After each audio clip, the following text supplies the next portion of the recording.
Boy.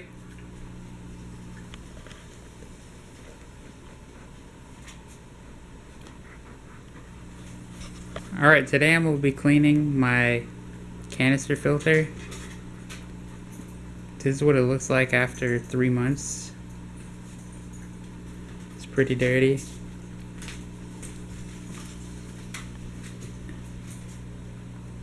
It's an Odyssea. This is the filter that cleans my 220 gallon Cichlid Tank.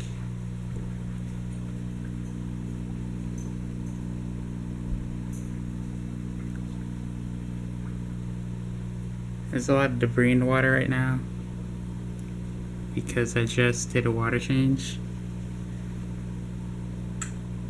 It uses the same connectors as a FX6 on the top, and you just loosen all these, take it off.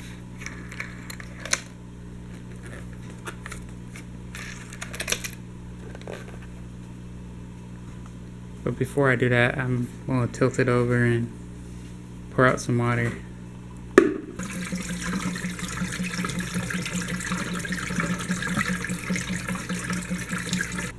Loosen all these screws.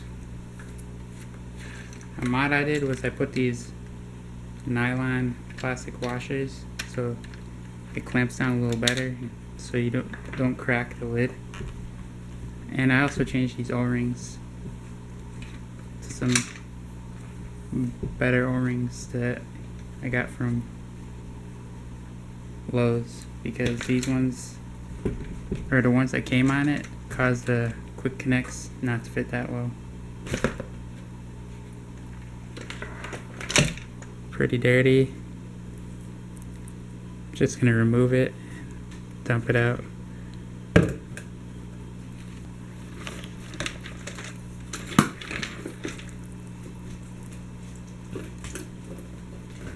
This is actually a sponge wrapped with poly padding, so I'm just going to take the poly padding off of it because that's what's really dirty, and replace it with new padding.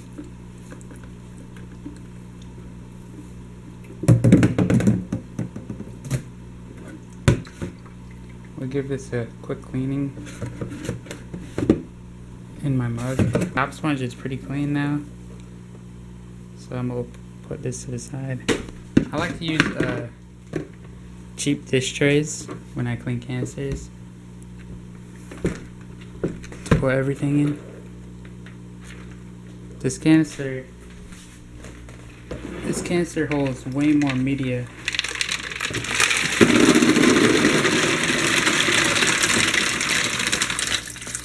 than an FX6, as you can see. Media, I use this kind of as like a pre-media. I just swirl it around, and then I don't rinse it or anything. I'm just gonna scoop it back and put it back in after I clean these other two poly pads, the blue pad and the white pad.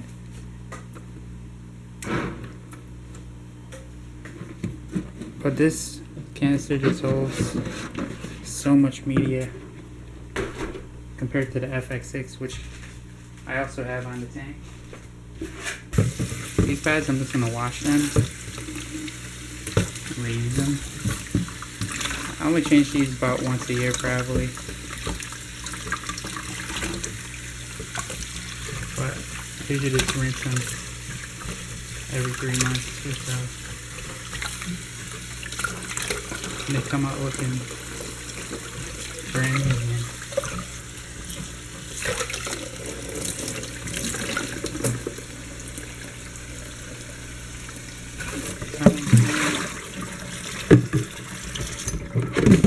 Now I take out my final media. My final media, which is a combination of bakki balls, fluval rings, bio rings or something, and then some other kind of mini serum media type media.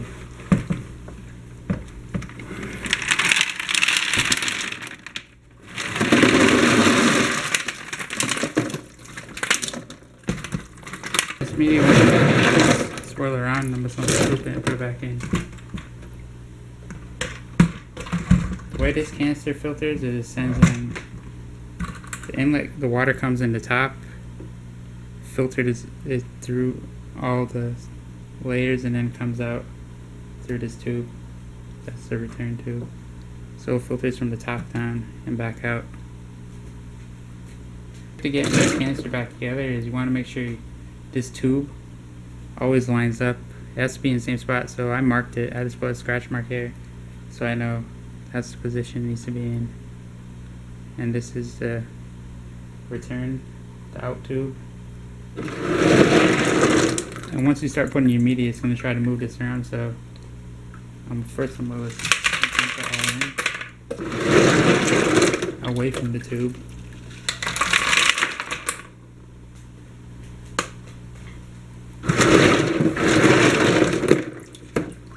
Get a decent amount in there.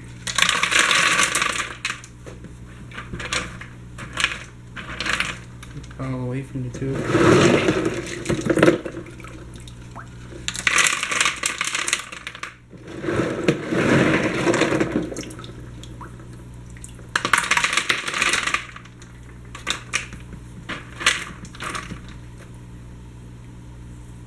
And to make sure everything still lines up, what I do is I put the lid on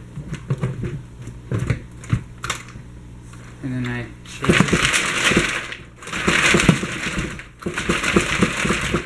it to level out everything, so I know it's gonna close back, because you want to make sure it still is able to close.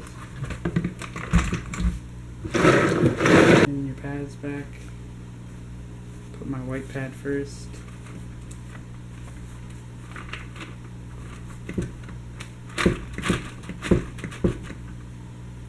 Then my blue pad.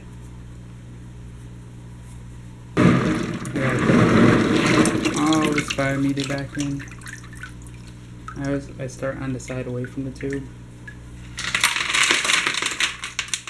Cut a new piece of poly padding. I just buy this in bulk. This is way cheaper. Just gonna cut a piece to put on this filter, or on this sponge. It's not perfect, but it'll do the job. I'm just gonna stretch it over the sides a little bit.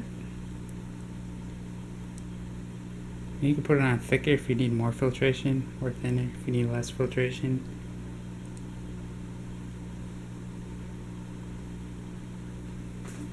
Now I just stuff it in there. And there, the canister is cleaned. I pre-fill it up.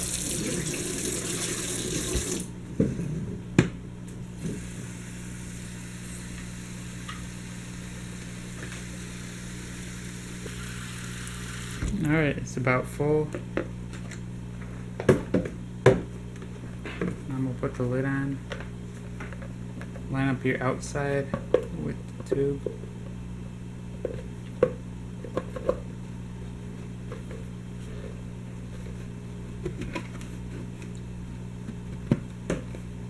Once you have that on, now you just pick up all your thumb screws.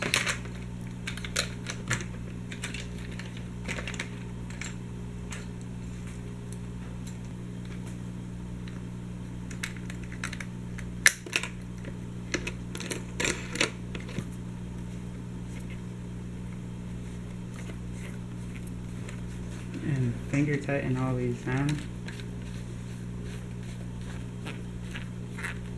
I like to go crisscross.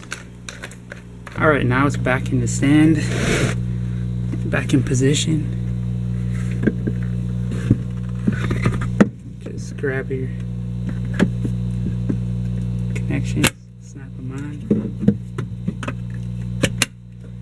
With these new O-rings I put on, they snap on very easy and come off very easy. If you don't replace the O-rings, they won't snap on that easy. Open your valves.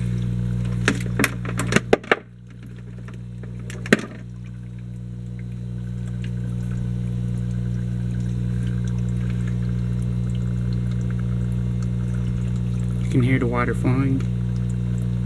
There's an outlet on it. Right there. It should be primed good enough. So we'll kick on the power now.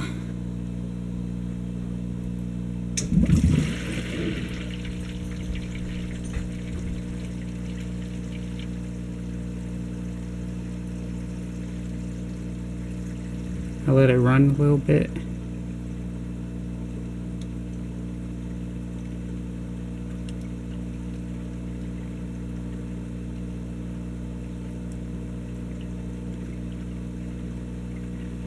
I'll let it run for about a minute, and then I'll turn it back off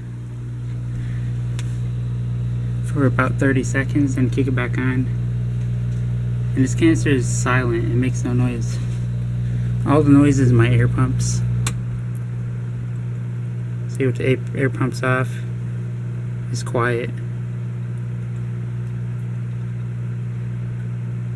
On the other side, I do have an FX6. It is hooked up to a UV sterilizer, but even without the UV sterilizer, the Odyssey still flows more and uses about the same much electricity. Even though on the top of the Odyssey it says 60 watts, but it doesn't even use that much. It uses around 35 to 40 watts. So it uses about the same much as an FX6 and flows way more, holds way more media. And I've had it for about a year and it still runs great and it's silent. Definitely, based on my experience, I would definitely recommend the Odyssea Canister over the FX6. In a future video, I'll probably be cleaning out the FX6, but I cleaned it a month ago, so it should be good for a couple more months.